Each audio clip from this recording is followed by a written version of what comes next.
The first thing I noticed in the Insecure season 4 finale, during the recaps, we see Molly stranded on an exterior outside of an apartment building as Issa's Lyft drives off.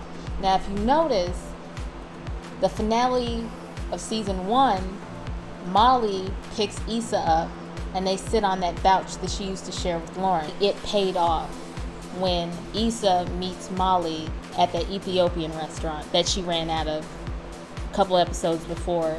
And in a sense, she's saving Molly by letting Molly call her and be a shoulder to lean on, just like Molly was a shoulder for Issa to lean on. So again, it's interesting how a lot of the stuff that they set up earlier in the episode pays off later. So we find out that Lawrence gets the job in San Francisco. Issa is already super happy. She's talking about San Francisco is a 45-minute flight. And she's really wanting to make this work. She even says at one point, if we want this to work, it'll work. But what I noticed is that not once did Lawrence, he didn't seem happy about Issa moving to San Francisco. Did you guys peep the look on his face? So I feel like he knew that Condola, he knew about the news, even after he found out he got the job. Which is kind of shitty. It's like, if Issa has any intelligence, like, she will leave his ass alone. So in the next scene, Molly and Andrew are hanging out at Molly's work event. Andrew is so perceptive that, and such a good listener, that he's able to point out which colleague is Torian.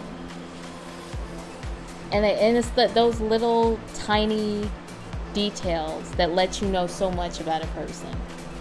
This is a man that doesn't trip when Molly changes the food order and she gets Chinese instead of Indian, even though that's what he wanted. He doesn't trip when she gets into a fight with his brother on vacation, or when she turns down his brother's olive branch. Like, Andrew is so understanding and he listens. And he would have been great for somebody like Molly, but Molly's pride gets in the way. Molly's colleague walks up to them and is like, hey, we're going to such and such bar after this, y'all want to come? And without consulting Andrew, Molly goes, yeah, I want to go. And then we hear Andrew decline. She doesn't check with him, she negotiates with him and goes, well, if I ask the bartender to play one of your artists, will you go? And he goes, okay. So this is another example of Andrew bending over backwards to keep Molly happy. And you can't make a relationship work like that, because it's a give and take. If somebody's always taking, that relationship is not going to work. So Issa visits Nathan at his shop, where he takes her to the back room and shows her the venue for Issa's next event. And Issa immediately, she underestimates him. She didn't think he was going to be able to pull through, but he does. And again, what I love about this show is the dialogue. Pay attention to the dialogue and the way that it foreshadows the relationship dynamics moving forward. Issa tells Nathan that she's back with Florence. And Nathan tells Issa, the last thing I want to do is make your life complicated. Pay attention to those words as we go to the end of the episode. So we're back to Molly's apartment. Her and Andrew come home. And Andrew wants to watch Looking for LaToya, but Molly's like, no, I'm tired. I'm just going to go to sleep. And then Andrew's like, no problem. I'll just watch it myself. And then Molly's like, I know you're not going to watch this show without me. And then Andrew's like, oh, of course, we'll do it on your time, on your schedule. So I already knew. I was like, oh my God, here we go. Here's the big blowout. They argue about Andrew always bending over backwards to make Molly happy, which is true. She does do that. In between their argument, Molly gets a call from Kelly, which she lets go to voicemail. But the phone won't stop ringing, and that adds to the mounting tension. We know something really bad is going on, something worse than Andrew and Molly's relationship drama, which is going to have to wait for now. I thought it was really good pacing that they didn't finish out this conflict between Andrew and Molly. Tiffany's husband and all her friends are at the house. Tiffany's just up and left. Told her husband, listen, I got to get some air. She leaves. The police don't take them seriously because Tiffany hasn't been missing for long enough period of time. So finally they find her at the Sheraton. in room 505. Her husband knocks on the door, and I'm fearing that Tiffany is not going to answer at all. Like, is she dead? Did something happen to her? I was on the edge of my seat. I was so nervous. But Tiffany finally opens up the door after her shower, totally defeated. We never see Tiffany anything less than well put together. During the wind down, Amanda Seales said something really profound. She said that Tiffany has a strong heart, but is it a healthy heart? And that's the absolute truth. How many times have we gone through some trauma that we didn't process correctly? And we think because we're not crying over it or because we're no longer in that situation that we're healed. And nothing could be further from the truth. If you don't heal your trauma, it will pop up. It will interrupt your life. So we got to stay on our grind as far as our mental health and our emotional and spiritual health goes. The reverse shot of Tiffany looking out into the hallway with her husband and her 3 friends in the background, like, it just broke my heart.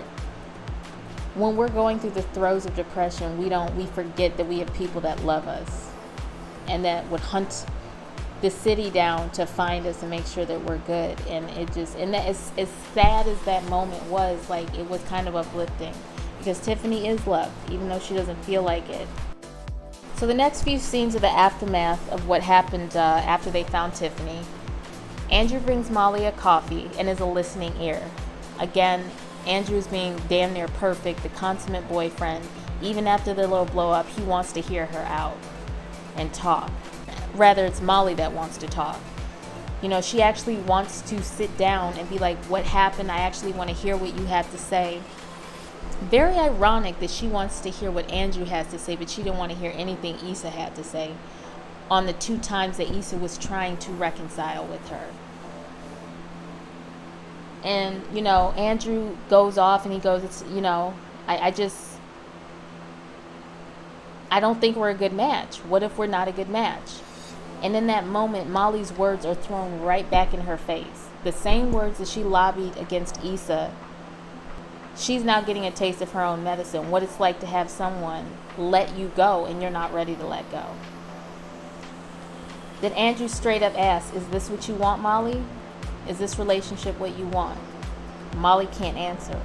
It looks like she wants to say, yeah, but I mean, she's not resolute. I don't think it's Andrew she wants. It's the image of this perfect life, not the actual work to build it. In the next scene, here comes a fucking bombshell.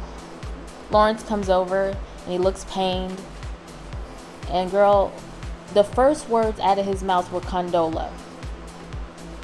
And I damn near lost my because pay attention. The bird seeds that they were dropping in the first part of the episode are now paying off now. The pained expression he had at the farmer's market with Issa is paying off now. And y'all guessed it, Twitter was right, Condola is definitely pregnant. And when I found out about this, I was like, this is so Lawrence. If you notice, Lawrence can never ascend to a new level without having a woman by his side. He's never been single.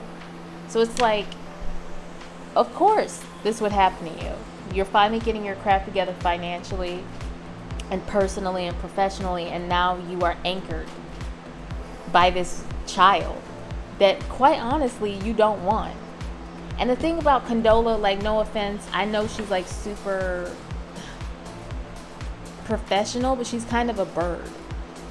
You didn't want a baby with your husband. You have an affair with this man who you're not really into, but you're going to have a baby by him. So you're going to bring another black child into the world with who's going to have a tenuous relationship with its father? Like, that just seems like the definition of pure fuckery to me. It's just stupid. Issa, girl, please do not rush to take Lawrence back. You're finally getting your shit together, and this is what I said on my last review. Lawrence and Issa have worked so hard to get to where they are. I feel like being with each other is just going to put them both back into old habits. Speaking of old habits, Issa walks into the same Ethiopian restaurant that we saw her run out of, but this time she's actually going to meet Molly, who we find out is Molly that she's saying hey to from the previews. I'm going to say this. Unless these two women hash out their differences and really talk about the weak spots in their relationship, fuck that. Because Molly wasn't trying to have anything to do with Issa when she had Andrew, and now that Andrew has dumped her behind, now she wants to be a friend. Get it together.